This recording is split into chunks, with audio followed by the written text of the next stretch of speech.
Okay, welcome back. So we'll keep working on our new dialog here. So it needs a few things. We got that text field in there. So we'll create a new piece of state called text and set that equal to an empty string.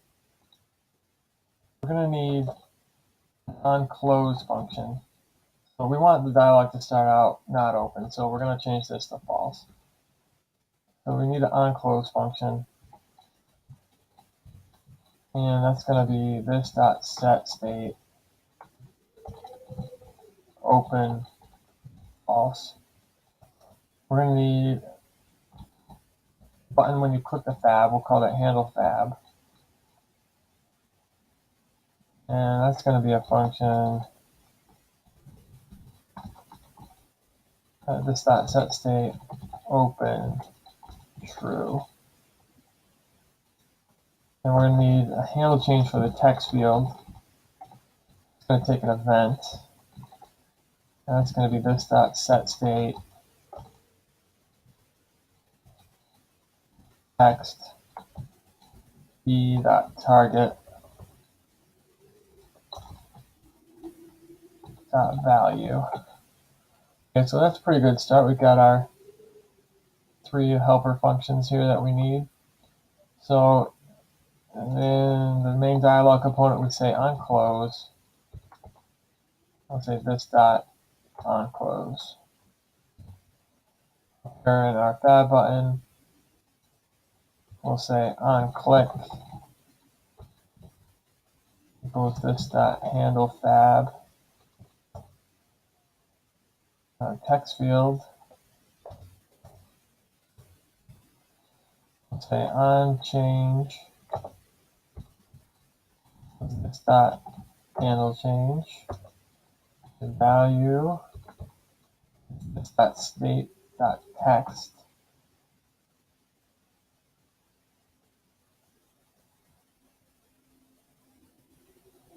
Our save button, we're going to say variant equals raised, color equals primary. Our cancel button will say variant equals raised.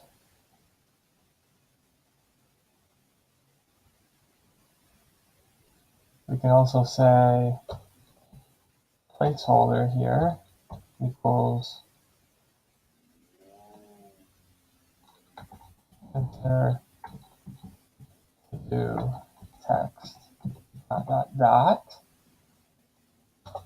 We can say label equals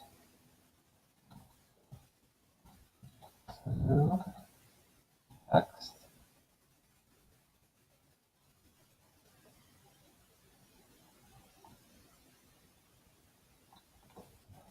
Save all that. That's what we've got here. So we come down and click this button, and we get our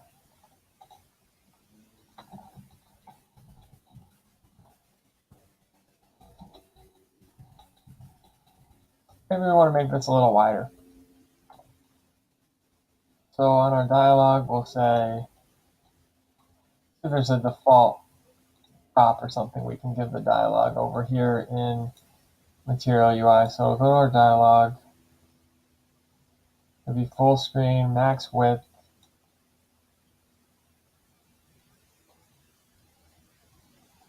Just give it a style. Be a class name. The class name equals classes dot dialog.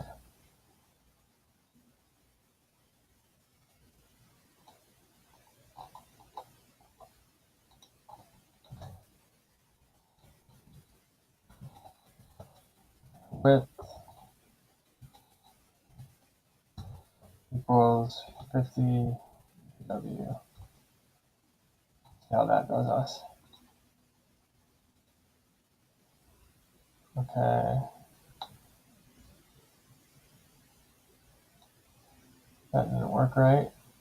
Let's try moving that class and moving that class to the content.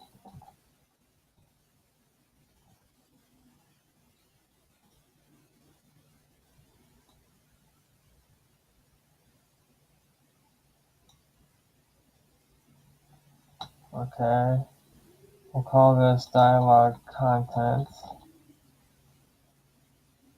and we'll make a class.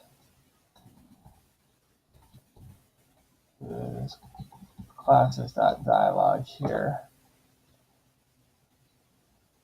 So we'll change this to dialog content, and above it we'll do dialog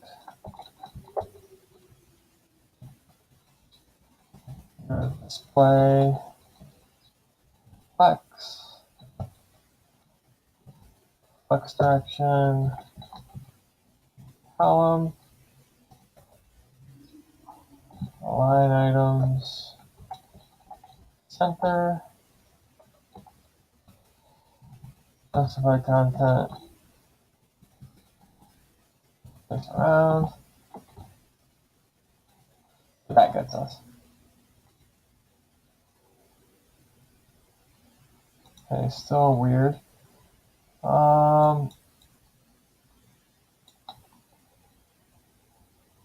Maybe we'll shrink this down to 35 view width, and we'll put full width on the text field. Okay, much better. Now we've got something that's pretty legitimate. Full width on the text field, 35 W. We got the save. That's a nice looking length for a new to-do. We can wire up the save, and we'll wire up the cancel button real quick. Cancel. So we'll say on click equals this dot on close. And then our on close, why don't we also add something that resets the text to blank. Now we can come in and type something. New to do is blah blah blah, and then we cancel it, it closes, and we open up a new one. We're left with a new blank field that we can put in. So all we need to do is wire up something that saves a new to do for us. Let's see if we can figure that out. So I think that's where that mutation. We're going to wire up a new mutation.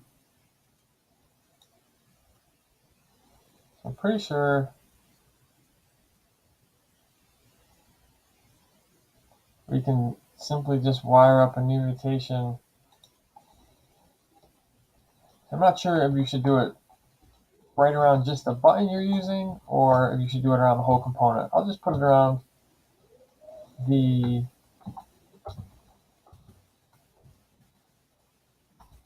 button we're using for now, just to keep things simpler.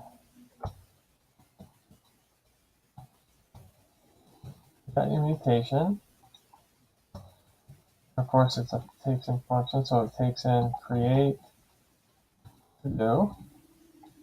And of course, loading and error. Maybe that's a good argument to put it around the whole entire dialog. Let me try that. Place it around the whole entire dialog like that. That way, if there's some kind of error, you still have the ability to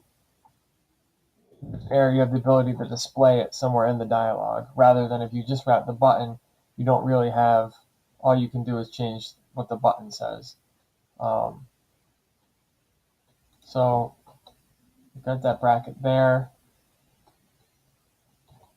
This is a function that's going to return something.